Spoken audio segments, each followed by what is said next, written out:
नमस्कार. श्री स्वामी समर्थ. गुरुपौर्णिमा का साजरी केली जाते याविषयी माहिती बघूया. महर्षी वेदव्यास यांना वेदांचे निर्माता म्हटले जाते. पौराणिक कथेनुसार महर्षी वेदव्यास यांचा जन्म आषाढ महिन्यातील पौर्णिमेच्या दिवशी झाला होता. त्यामुळे वेदव्यास यांचा जन्मदिन हा गुरुपौर्णिमा म्हणून साजरा केला जातो. हा दिवस गुरुपौर्णिमा साजरा करण्याची परंपरा फार जुनी आहे. ही परंपरा आजतागायत पाळली जात आहे. महर्षी वेदव्यास यांना लोकांच्या कल्याणासाठी आणि ज्ञानासाठी श्रीमद भगवद्गीतेसह एकूण 18 पुराणांची रचना त्यांनी केली होती. गुरुपौर्णिमेची पौराणिक कथा आपण बघून घेऊया. तर गुरुपौर्णिमेची पौराणिक कथा अशी आहे की आषाढी पौर्णिमेच्या दिवशी ऋषी पराशर आणि निषाद कन्या सत्यवती यांच्या पोटी महर्षी वेदव्यास यांचा जन्म झाला. असे म्हटले जाते की वेदव्यास यांनी बालपणीच त्यांच्या पालकांना परमेश्वराचे दर्शन देण्याची इच्छा व्यक्त केली होती, परंतु त्यांची आई सत्यवतीने ही इच्छा नाकारली. मग वेदव्यास हट्टीपणा करू लागले. त्यावर त्यांच्या आईने वेदव्यास यांना जंगलात जाण्याचा आदेश दिला. तसेच जेव्हा तुम्हाला घरची आठवण येईल तेव्हाच परत या असेही सांगितले. त्यानंतर वेदव्यास यांनी घनदाट अरण्यात घोर तपश्चर्या केली. त्यांच्या या घोर तपश्चर्येमुळे त्यांना पुण्यप्राप्ती झाली आणि वेदव्यासांनी संस्कृत भाषेवर प्रभुत्व मिळवले. यानंतरच त्यांनी 4 वेदांचे विस्तार केला.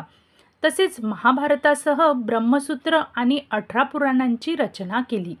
महर्षी वेदव्यास यांना 4ही वेदांचे ज्ञान होते. त्यामुळेच या दिवशी गुरुची पूजा करण्याची परंपरा शतकानुशतके चालत आलेली आहे. कथा पहिल्या गुरुपौर्णिमेची. योगिक संस्कृतीमध्ये शिवाकडे देवता म्हणून नव्हे तर आदियोगी म्हणून पाहिले जाते. 15,000 वर्षाहून अधिक काळापूर्वी एक योगी हिमालयातल्या उच्च प्रदेशांमध्ये अवतरला. त्याचे उगमस्थान किंवा त्याचा पूर्वइतिहास याविषयी कोणालाच कल्पना नव्हती. शिवाय त्याने स्वतःची ओळखही करून न दिल्याने त्याचे नावही अज्ञात राहिले. परिणामी त्याचा उल्लेख आदियोगी किंवा प्रथम योगी असा केला जातो. शून्य अवस्थेतच होता. त्याच्या नेत्रातून वाहणारे परमानंदाचे अश्रू हीच जीवनाची एकमात्र निज खूण होती. या व्यतिरिक्त काहीच जाणवत नव्हतं. अगदी त्याचं श्वसन सुरू आहे की नाही हे सुद्धा समजत नव्हतं.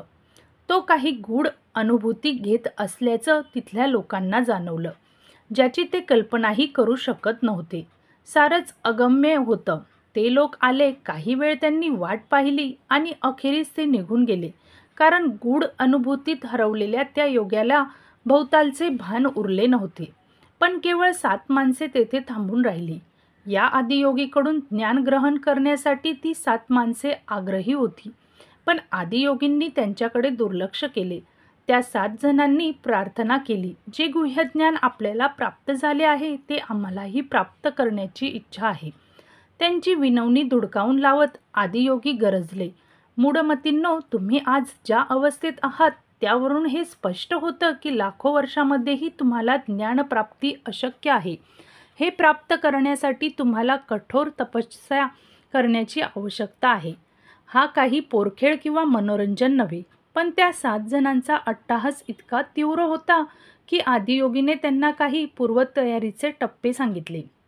दिवसामागून दिवस गेले, महिन्यांमागून महिने सरले, वर्षामागून वर्ष गेली, तरीही या 7 जणांची तपस्या सुरूच होती. आदियोगींनी मात्र त्यांच्याकडे पाहिले सुद्धा नाही. असं म्हणतात की 7 जणांची साधना जवळपास 84 वर्ष अखंड सुरू होती. 84 वर्षानंतर एका पौर्णिमेच्या दिवशी सूर्य जेव्हा उत्तरेकडून दक्षिणेकडे भ्रमण करत होता, त्या दक्षिणायनाच्या आरंभी आदियोगींची कृपादृष्टी त्या 7 साधकांवर पडली. आता ते आत्मज्ञान प्राप्तीसाठी पात्र झाले होते. या पात्रतेच्या तेजाने ते तळपत होते. आता ते खरंच पात्र बनले होते. आदियोगी आता त्यांच्याकडे दुर्लक्ष करूच शकत नव्हते.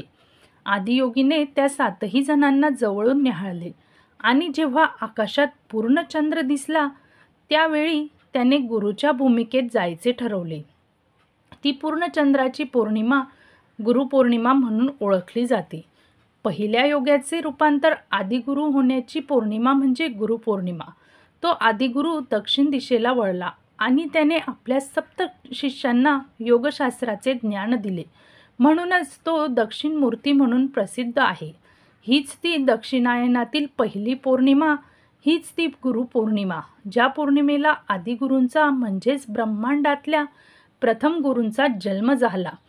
तर तुम्हाला ही माहिती कशी वाटली? आणि आपले प्रथम गुरु हे भगवान शिवच आहेत. आपल्याला जर गुरु नसेल तर आपण भगवान शिवांना किंवा श्रीकृष्णाला गुरु मानू शकतो. तर ही माहिती कशी वाटली? आवडल्यास चॅनलला लाईक, शेअर, सबस्क्राईब करायला विसरू नका. धन्यवाद.